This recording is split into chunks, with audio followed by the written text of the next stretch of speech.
Ma'am ఇప్పుడు pregnancy టైమ్‌లో ఉమ్ము నీరంటూ ఎంత పర్సెంటేజ్ అంటూ ఉండాలంటారు? మా కొంతమంది అది లేక తొందరగా డెలివరీ కూడా అవుతుంటారు కదా! అవును. అవును. కరెక్టే. ఉమ్మ నీరు మనకి అది మన సెంటీమీటర్స్‌లో కొలుస్తామనమాట. హ్మ్. సో, అది మనకి యాక్చువల్‌గా ఇట్స్ ఎ వాటర్. ఉమ్మ నీరుని మనం లీటర్స్‌లో కొలవాలి. అది పాసిబుల్ అవ్వదు కాబట్టి, స్కాన్ చేసేటప్పుడు మనం దాన్ని సెంటీమీటర్స్‌లో చూసుకుంటాం. ఆ సెంటీమీటర్స్‌లో మనకి ఎట్లా ఉంటుందంటే, 8 సెంటీమీటర్స్ కంటే తక్కువ ఉంటే ఆలిగోస్ అంటే తక్కువ ఉమ్మ నీరు ఉన్నట్టు చెప్తాము. ఓకే. హ్మ్. ఎనీథింగ్ మోర్ దెన్ 20 ఉంటే మనకు యాక్చువల్లీ 25 కంటే ఎక్కువుంటే హై అని చెప్తామనమాట.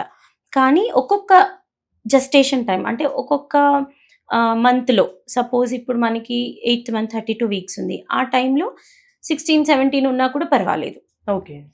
మనకి డెలివరీకి ముందర మనకు 8, 9 ఉన్నా పర్వాలేదు. హ్మ్. కానీ లెస్ దెన్ 8 ఉన్నా at any point more than 25 ఉన్నా మనం దాన్ని హై అంటామనమాట. ఓకే. ఇది ఇట్లా ఉన్నప్పుడు కొన్ని కొన్ని రీజన్స్ చూసుకోవాలమ్మా. బేబీ అవయవాల లోపాలేమైనా ఉన్నాయా? హ్మ్. మదర్‌కేమైనా షుగర్ ఉందా? లేదా మదర్‌కి బీపీ ఉందా? లేదా మదర్ సరిగ్గా డైట్ తీసుకోవట్లేదా? మదర్‌కి అనీమియా ఉందా?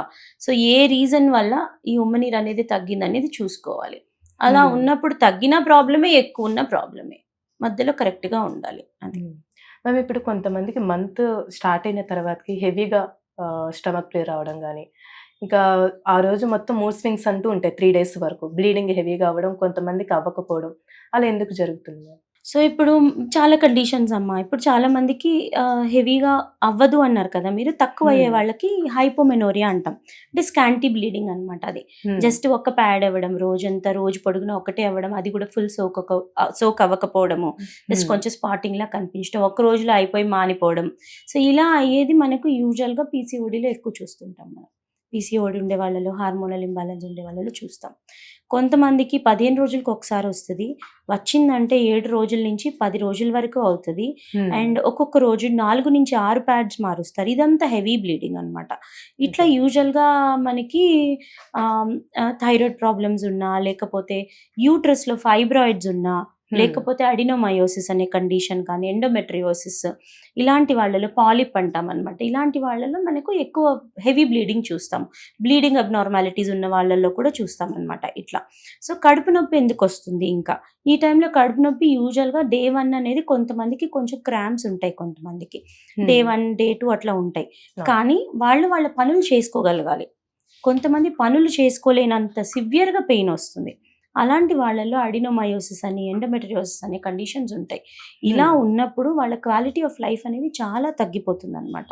అలాంటి కండిషన్స్ ఏమైనా ఉన్నాయా అనేది వీళ్ళు చెక్ చేయించుకోవడం చాలా ఇంపార్టెంట్.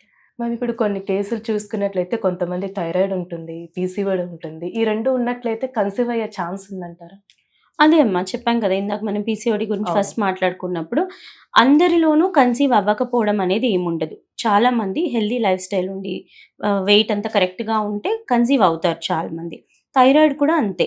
కంట్రోల్‌లో పెట్టుకుంటే పెద్ద ప్రాబ్లమ్ ఉండదు. అంటే ఇప్పుడు బేసిక్‌గా ఒక 25 ఎంసీజీ, 50 ఎంసీజీ వేసుకునే వాళ్ళలో పెద్ద ఇష్యూ ఉండదు. హ్మ్. కానీ 100, 125 హెవీ. వేసుకుంటారు కొంతమంది. అంటే వాళ్ళకి చాలా తక్కువ ఉంటుందన్నమాట థైరాయిడ్. అలాంటి వాళ్ళలో కొంచెం ఇష్యూస్ వచ్చే ఛాన్స్ ఉంటుంది. పీసీఓడీ గూడా అంతే. హెవీగా మనకి హార్మోనల్ ఇంబాలెన్స్ ఉండి, ఎగ్ ప్రాబ్లమ్ ఉండి, అస్సలు ఓవులేషనే అవ్వకపోయే వాళ్ళలోకి ప్రాబ్లమ్ ఉంటది.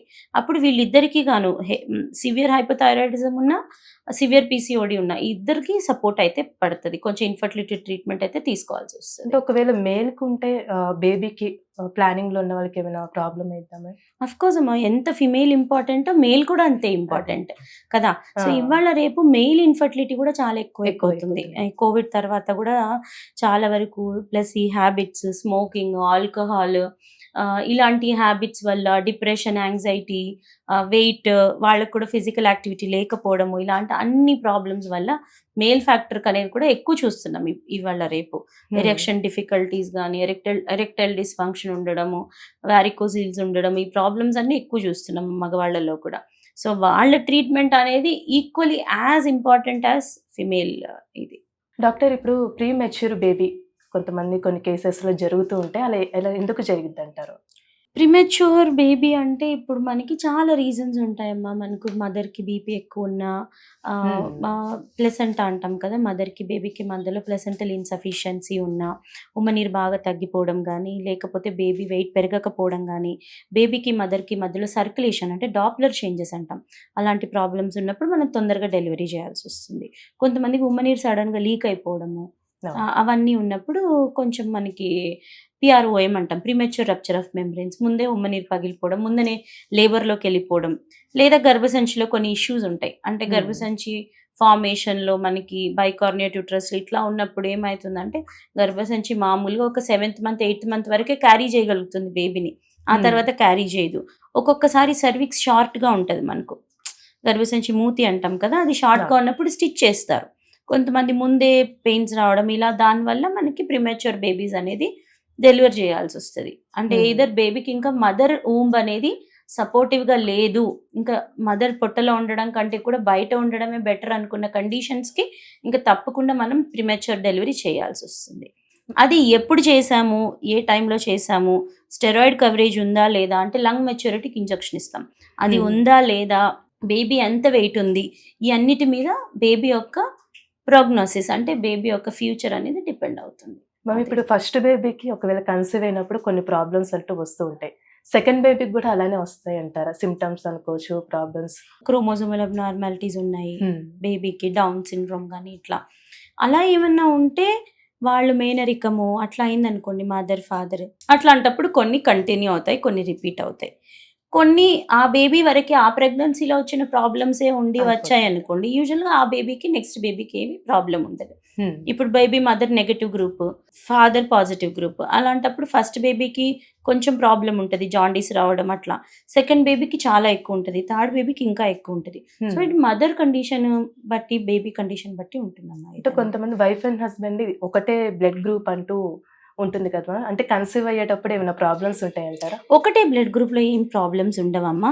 ఒకటే ఏంటంటే మదర్ నెగెటివ్ గ్రూప్ ఉండి, ఫాదర్ పాజిటివ్ గ్రూప్ ఉంటే మాత్రం ప్రాబ్లమ్స్ ఉంటాయి ఖచ్చితంగా.